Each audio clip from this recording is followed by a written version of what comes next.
স্ত্রীদের তিনি আগে সালাম দিতেন, মসজিদ থেকে ঘরে পৌঁছে দিতেন, ঘরের কাজে সহযোগিতা করতেন, ওঠে ওঠার সময় হেল্প করতেন, মাঝে মাঝে স্ত্রীদের পরামর্শও নিতেন। আপনারা এগুলো করেন তো?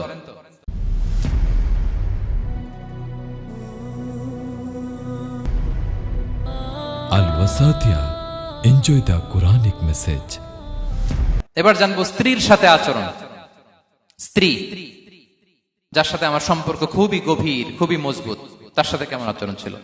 সিরাতে অনেক কথা এসেছে, আমাদের সময় নেই, সংক্ষেপে বলি। স্ত্রীদের তিনি আগে সালাম দিতেন, মসজিদ থেকে ঘরে পৌঁছে দিতেন, ঘরের কাজে সহযোগিতা করতেন, ওঠে ওঠার সময় হেল্প করতেন, মাঝে মাঝে স্ত্রীদের পরামর্শও নিতেন। আপনারা এগুলো করেন তো? করেন? এই যে আওয়াজ নাই, পেছনে কিন্তু ভাবিরা বসে আছে সবাই। উল্টা পাল্টা বললে এখানে উইটনেস আছে, খবর আছে আজকে। এগুলো করেন? করেন? হ্যাঁ, করতে হবে, করতে হবে। বিষ্ণু ইসলাম নিজ হাতে ঘরে উটের দুধ দহন করতেন, রুটি সেকা দিতেন, কাপড় সেলাই করতেন, এই কাজগুলো করতেন। এবং আম্মা জান আয়েশা রাদিয়াল্লাহু তাআলা আনহাকে এত ভালোবাসতেন, তিনি বলেন, আমি গোশত খেয়ে ওইটার হাড্ডিটা রেখে দিলে বিশ্বনবী আমার খাওয়া হাড্ডিটা নিয়ে আবার চুষতে শুরু করতেন। আমি গ্লাসের যেখান দিয়ে পানি খেতাম, পেয়ালার খুঁজে খুঁজে বিশ্বনবী ওই জায়গায় ঠোঁট লাগিয়ে পানি খেতেন। মাইমুনা রাদিয়াল্লাহু তাআলা আনহা বলেন যে আমি আর বিশ্বনবী এক বালতি থেকে মগ দিয়ে পানি নিয়ে দুজনে গোসল করেছি। আল্লাহু আকবার, কি চমৎকার আচরণ। এবং স্ত্রীদের নিয়ে তিনি সফর করতে বেরোতেন। একবার রাত্রিবেলা বিষ্ণু ইসলাম এবং আম্মা জান আয়েশা রাদিয়াল্লাহু তাআলা আনহা, বিষ্ণু বলেন চলো তো আমরা একটু দৌড় দেই, এক্সারসাইজ হয়ে যাবে।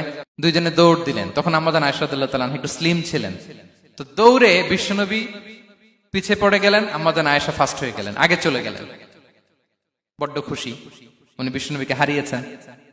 আবার অনেক বছর পরে, তখন সময়ের ব্যবধানে আম্মা জান আয়েশা একটু হেলদি হয়ে গিয়েছেন, আগের মতো আর চিকন নেই।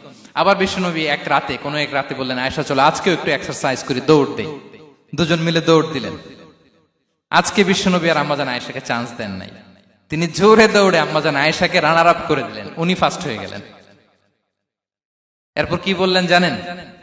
সুনান আবু দাউদের হাদিস, তিনি বললেন, ইয়া আয়েশা হাদিহি বিতিলকা সাবকা।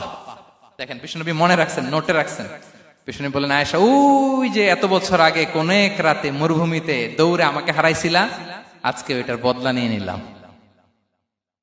তিলকা সাবকা, ওইটার বিনিময়ে এটা। ওই দিন তুমি জিতছিলা, আজকে তোমার উপর আমি জিতে গেলাম। কি হৃদ্যতা ছিল, কি সম্পর্ক ছিল স্ত্রীর সাথে। তাই বলে মনে করবেন না যে কোনো মনোমালিন্য হতো না, হতো। মানবিক যে ব্যাপারগুলো, মাঝে মাঝে একটু ছোটখাটো মিষ্টি ঝগড়া, একটু মনোমালিন্য, এটাও হতো। এবং বিশ্বনবী এটাও টের পেতেন। তিনি বলতেন, আয়েশা ইন্নী লা আ'লামু ইযা কুনতি আলাইয়া গাদবা ওয়া ইযা কুনতি আলাইয়া রাদিয়া। আয়েশা, কখন তুমি আমার উপর রেগে থাকো আর কখন খুশি থাকো, সবটাই কিন্তু আমি টের পাই। আম্মা জান আয়েশা অবাক হলেন, কি করে টের পান? বিশ্বনবী বলেন, যখন তুমি আমার উপর খুশি থাকো তখন দোয়ার সময় বলো লা ওয়া রাব্বি মুহাম্মদ, তুমি বলো হে মুহাম্মদের রব আল্লাহ, মদিনার উপর রহম করেন, আমাদেরকে ক্ষমা করেন। হে মুহাম্মদের রব, আমাদের ক্ষমা করেন, এইভাবে দোয়া করো। আর যখন তুমি রেগে থাকো তখন আমার নামটা মুখ দিয়ে নিতে চাও না,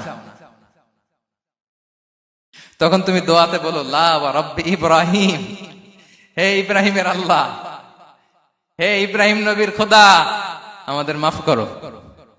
তখন তুমি আমার নাম নাও না, কৌশলে আমার নামটা বাদ দাও। আম্মা জান আয়েশা বলেন, ইয়া রাসূলুল্লাহ মা আহজুরু ইল্লা ইসমাক। নবী হে, আমি তো আপনার নামটাই শুধু মুখ থেকে বাদ দেই, আমার হৃদয় থেকে তো কখনো আপনারে বাদ দিতে পারি না। এটা ঠিক, তখন রেগে থাকি, আপনার নামটা মুখে নেই না, কিন্তু হৃদয় থেকে তো আপনাকে সরাতে পারি না। সুবহানাল্লাহ। এই ছিল বিষ্ণুর সাথে স্ত্রীদের সম্পর্ক, প্রিয় ভাইরা।